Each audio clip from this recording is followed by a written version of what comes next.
Mare is one of my favorite childhood animes of all time. I first saw it on Toonami Jetstream back when I was in elementary school.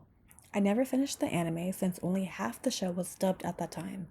And I don't remember much about it except for a talking dog that transformed into a cool old guy, a talking toy with a funky mustache, the Halloween themed bad guys, and Elvis. And when I thought about the show in my childhood, I was really happy. I had fond memories of it. So I decided to read the manga for the first time just recently. And doing so brought me so many memories back of the show.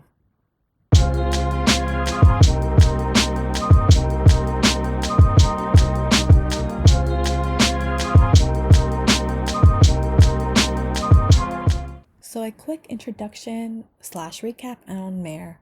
Ginta is a 14-year-old boy who gets transported to the world of Mare Heaven, where magical items known as arums are used in daily life.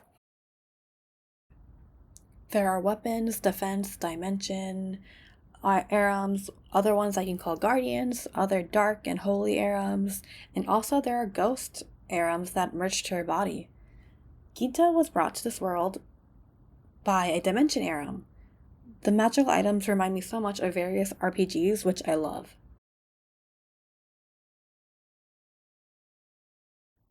Another creative thing that I liked was that Alan, an OP character who fought in the previous war, and Ed, a dog, they both shared a body due to a curse, and the author put a handicap on Alan. The handicap was that if he falls asleep once, he switches back into Ed, but Ed has to fall asleep 3 times to switch back to Alan. The chess pieces.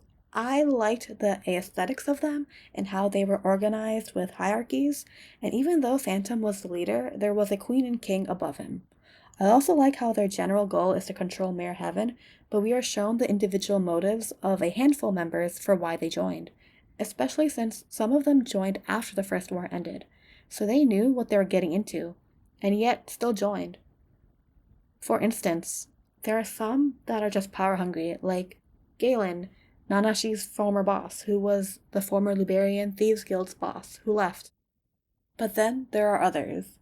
Take Chimera, a victim from the First War.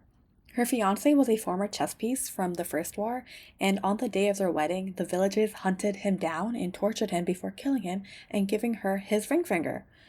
And then they captured her and tortured her as well, despite her never being part of the chess pieces at the time. And then we have Ash, who wanted to protect his kids, so he joined. Then we have Roland and Candace, both who loved Phantom. Phantom saved Roland when he was younger, and Candace just loves him.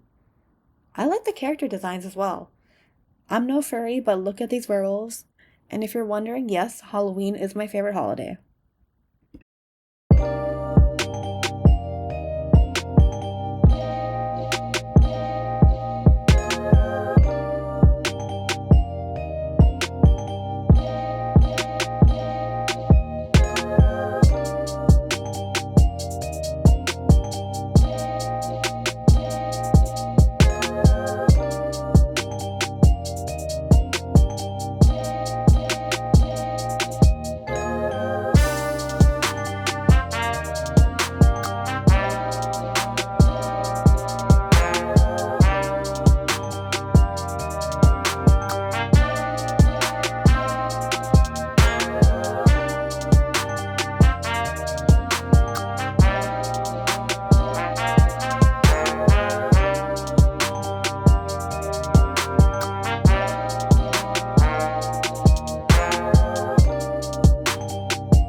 This entire anime is essentially a tournament arc, and I'm always a fan of tournaments.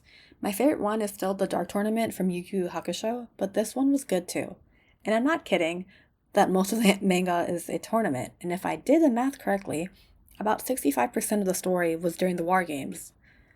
I thought the concept of the war games was interesting.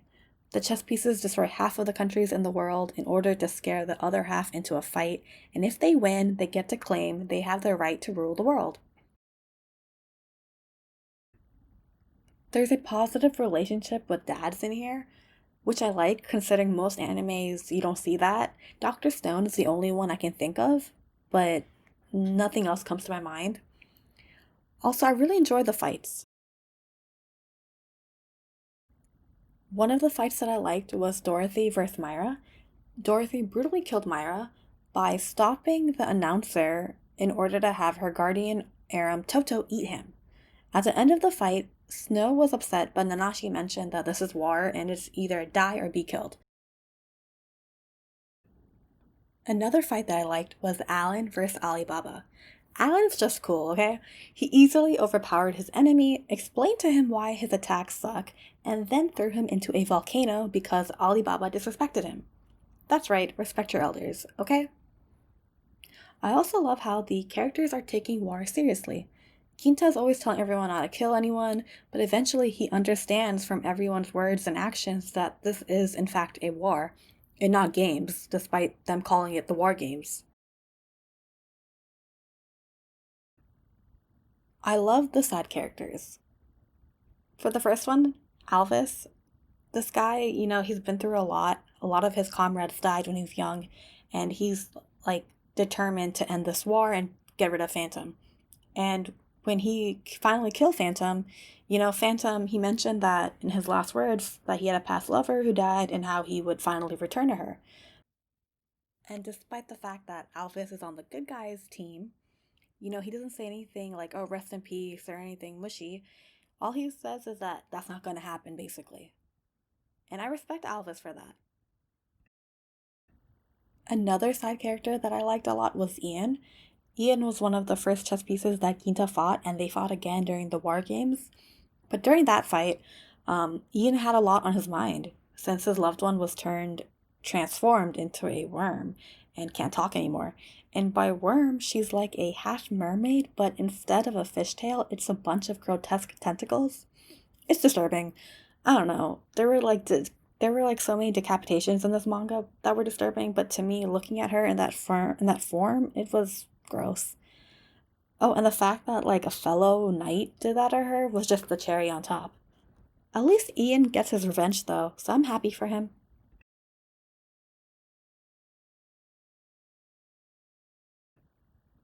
I feel like there was a PSA to not bully people. There was this chess piece guy named Halloween, whose real name was Pamp, and he was bullied as a kid, ended up killing a dog, and then stabbed 5 kids in his village before disappearing. Please, for the love of dogs and innocent people, don't bully anyone.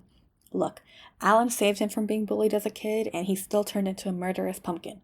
And he hates dogs. Also, he was the one who cursed Alan into sharing a dog's body to begin with, and that's honestly creative on the author in my opinion, because like of all the animals, I thought, why a dog?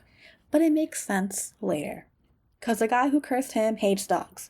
I love it when an author tells us little random facts about the characters throughout the stories. It's like I'm digging up treasure as I read. Finally, I enjoyed how the backstories of the characters shed light on their motives and behaviors. There were a few, but for the sake of time, I'll just focus on Phantom. He wants to rule the world and he hates all humans. He considers them selfish, violent, rude, etc., etc.